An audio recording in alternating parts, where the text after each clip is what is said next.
Muy buenas a todos, me llamo Eva Huesca y bienvenidos a Economía para Dummies.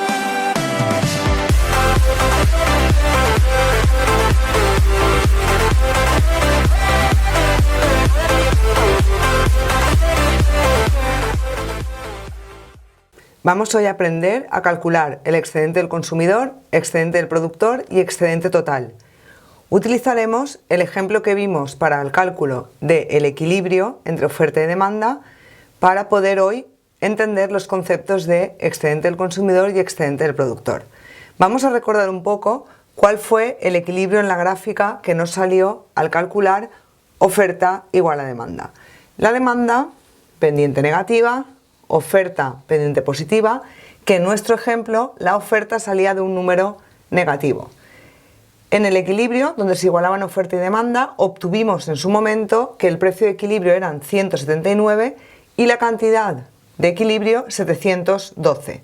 Vamos primero a mirar cómo se calcula matemáticamente cada uno de ellos y después explicaremos el concepto teórico. El excedente del consumidor es el área que queda definida debajo de la demanda y hasta el precio de equilibrio, es decir, este triángulo que vemos en la gráfica, cuya base mide 712 y la altura mide 535 menos 179. Este sería el triángulo que representaría el excedente del consumidor. ¿Cómo calculamos el área de un triángulo? Base por altura partido por 2. La base 712, la tenemos aquí, por la altura 535 menos 179, lo tenemos aquí, dividido entre 2. Ese sería el cálculo matemático del excedente del consumidor. Repito, área que hay por debajo de la demanda y hasta el precio de equilibrio. ¿Cómo calculamos el excedente del productor? El excedente del productor es el área que queda definida a partir de la oferta y hasta, o sea, hacia arriba, hasta el precio de equilibrio. Desde la oferta, pero cuidado porque la parte negativa no forma parte de la oferta, no existen precios negativos, por lo tanto esta parte es como si no estuviera, área desde la oferta hasta el precio de equilibrio. El área queda partida en dos, un triángulo, que sería este que veis aquí, y un rectángulo, que sería este que veis aquí. La suma de esas dos áreas, del triángulo y del rectángulo, sería el excedente del productor. ¿Cómo lo calcularíamos? Área de un triángulo, este de aquí, la base mide 712 menos 175, lo tenemos aquí, por la altura 179 dividido entre 2. Esto sería el área del triángulo. ¿Cómo calculamos el área de este rectángulo? El rectángulo sería base por altura, base 179 por altura 175, lo tenemos aquí. Sumando excedente del consumidor y excedente del productor, el excedente del consumidor se obtenía este valor, 126.736, y el del productor, que es la suma del triángulo y del rectángulo, eran 79.386,5, sumamos y eso sería el excedente total de este equilibrio entre oferta y demanda, 206.122,5.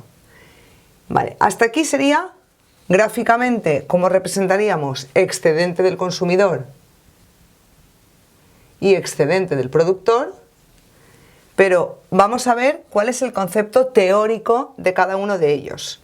Vale, ¿qué es el excedente del consumidor? El excedente del consumidor es la diferencia entre lo que están dispuestos a pagar los consumidores por un bien o servicio y lo que realmente acaban pagando por ese bien o servicio.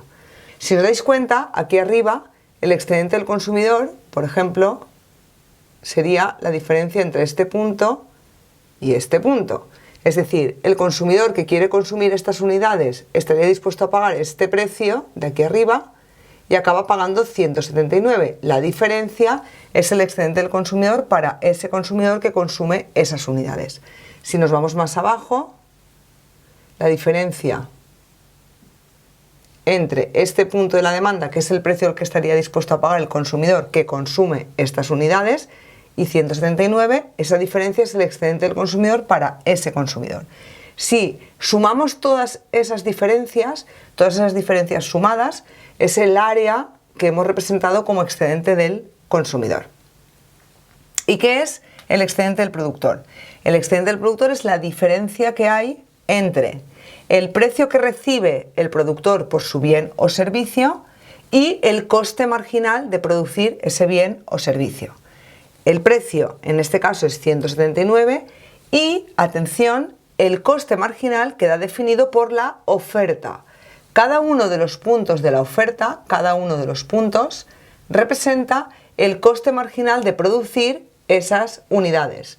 Por lo tanto, la diferencia entre el precio que como productor recibo por el bien o servicio y lo que cuesta en términos marginales, ese es el excedente del productor.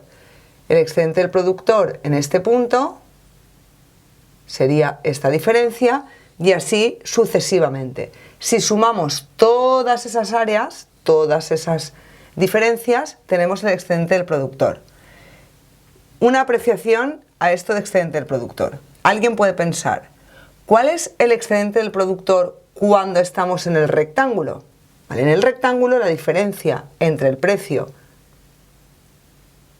y el coste marginal, que el coste marginal sería 0, sería toda esta área. Siempre que tengamos una oferta que nazca de un punto negativo, de un precio negativo, tendremos el excedente del productor definido por la suma de un rectángulo y un triángulo. Esto siempre es así. Será solo un triángulo cuando la oferta nazca o del origen o de un precio positivo. En ese caso, el excedente del productor sería un triángulo, al igual que el excedente del consumidor.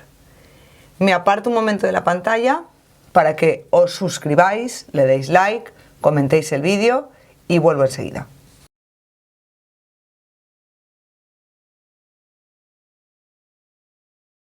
Ahora que ya sabemos calcular excedente del consumidor y excedente del productor, lo que vamos a hacer en otros vídeos es modificar a través de impuestos y de subvenciones el equilibrio de mercado y ver qué sucede con el excedente del consumidor, con el excedente del productor y con el excedente total. Pero para eso tenemos que tener bien claro cómo calcular cada uno de ellos en una situación inicial de equilibrio como la que vimos en el vídeo de equilibrio de mercado. Nos vemos en el próximo vídeo.